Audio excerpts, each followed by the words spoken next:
Welcome back to the shop. Today I'm going to show you how to make one of these lift top boxes.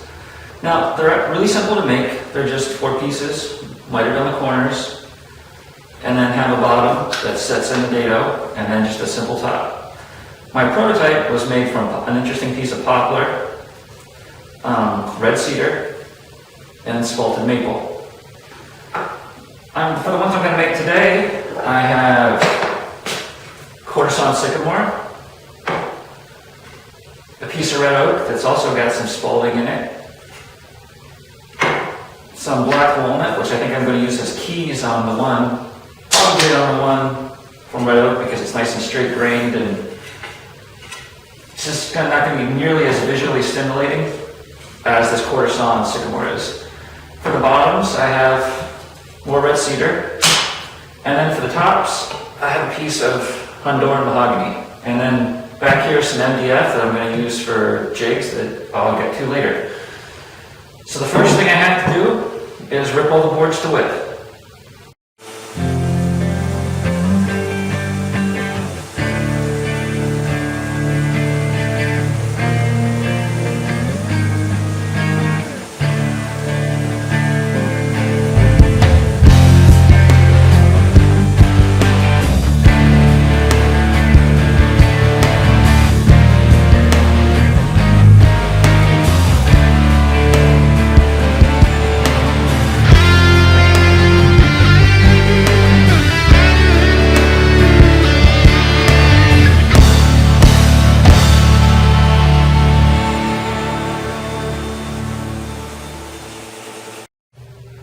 The third step in the box making process is to miter the corners of the sides. Or I should say the edges of the sides. If you have Doug Stowe's book on basic box making, he uses his miter sled for that. I really don't like using mine, so I come up with this alternative method for doing it. And essentially what I do, I have a piece of MDF here with some double-sided tape. In this case, it's double-sided floor tape used to fasten like AstroTurf, or not really AstroTurf, just like outdoor carpeting down like a concrete surface. It's really tacky, really strong. It doesn't come up easy, but it does an excellent job of holding pieces of wood together. So I'm putting these down in order, edge to edge, or in this case, top to bottom. I've got a piece of scrap down here to prevent tear out, and I'll put a piece of scrap here at the top as well to prevent tear out. One of the things this method lets me do is it assures that all of the panels, or all of the sides, are exactly the same width and have the exact same taper on them, the exact same miter angle on them. So, with all 3 of these panels ready to go and the angle of my table saw blade already set to 45 degrees, all I gotta do is cut the miters.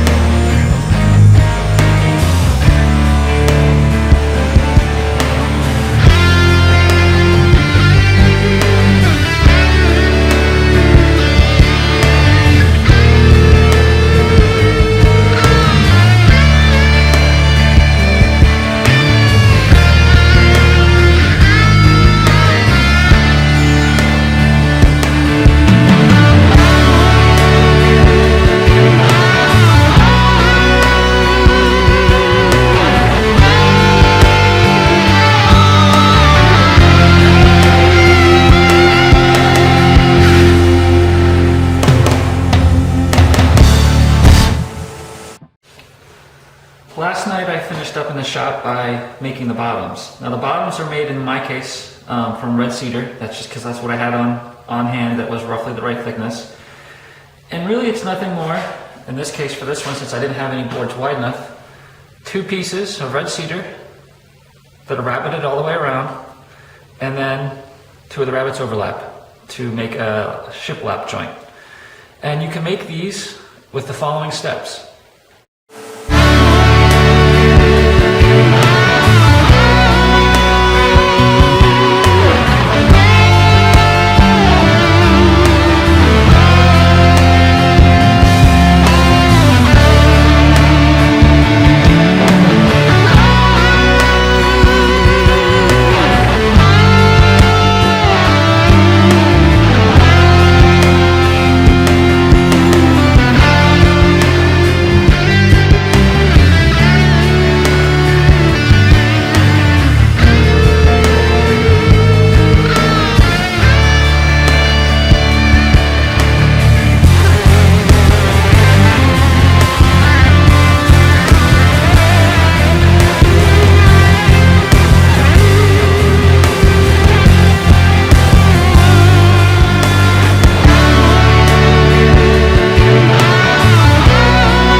With the bottoms done, I can now assemble the box. Now the sides are just held together with packing tape so that when you fold them together, provides a nice joint, if you will, so that when, let me see if I can line this all up. All you have to do is apply your glue and close off this extra piece of tape here, and you have a nice clamping system essentially. Now for the glue, I'm just using regular Titebond. And there's only one real trick with this, and that's to use enough glue that the miters hold together very well without squeezing out all over the place. Now with all of the miter joints, I have applied glue to them, so now all I have to do is stick the bottom in. I like to stick it in like this, and then just wrap the sides up and around. Make sure you get everything lined up.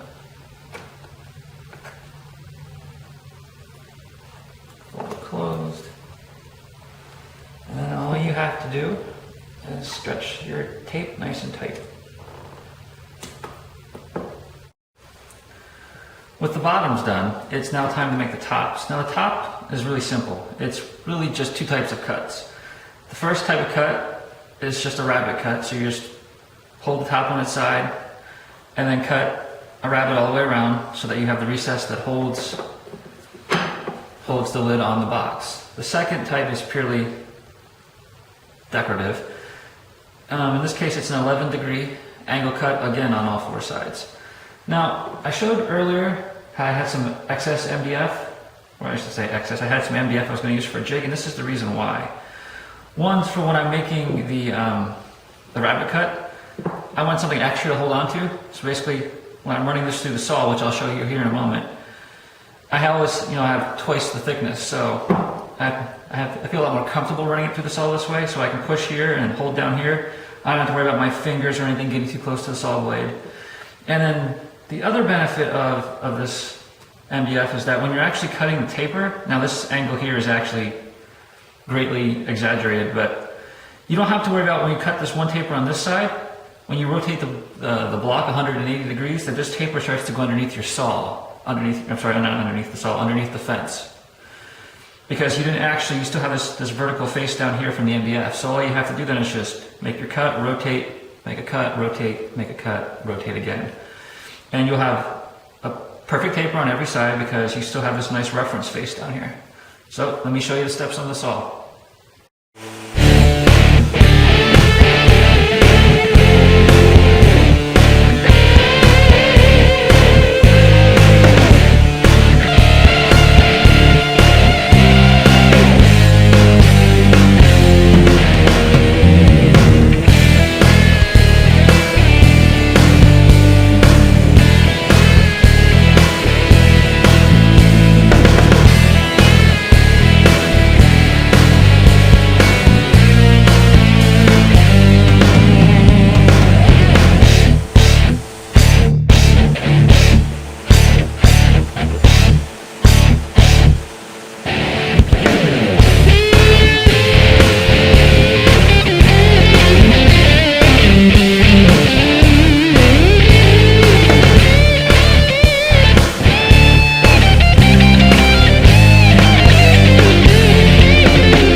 Well, I have a confession to make. I forgot to hit record while I was cutting the slots for the keys.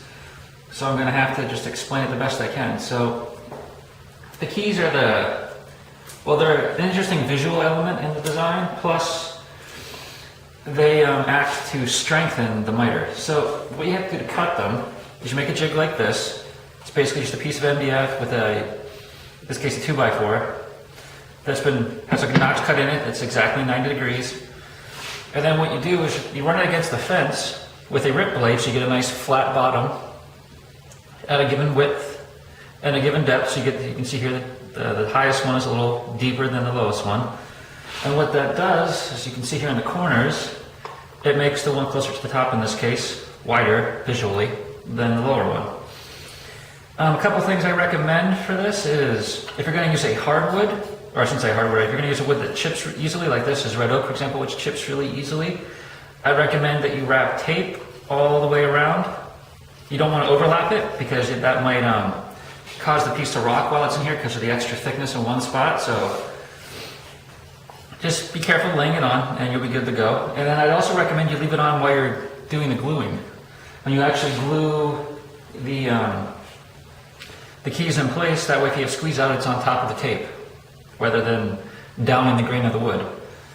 Another thing I'd like to point out, making these keys is a good job for hand tools. For example, I ran this walnut through the power planer to get it close, and then I came back here on the planing stop, actually on top of this piece of cedar, and then I planed, in this case, this piece, down to the proper thickness.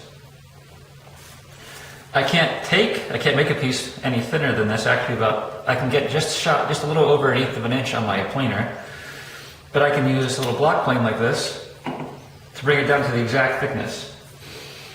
The other thing hand tools are good for is actually making these little tiny triangles. I mean, I wouldn't want to do this on the table saw, but a crosscut saw and a sock like this, so a little bench hook, I should say,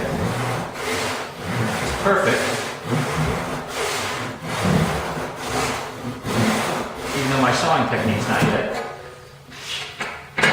to make these little keys. So now all I have to do is glue them in place and then cut them flush once the glue dries and then sand everything smooth.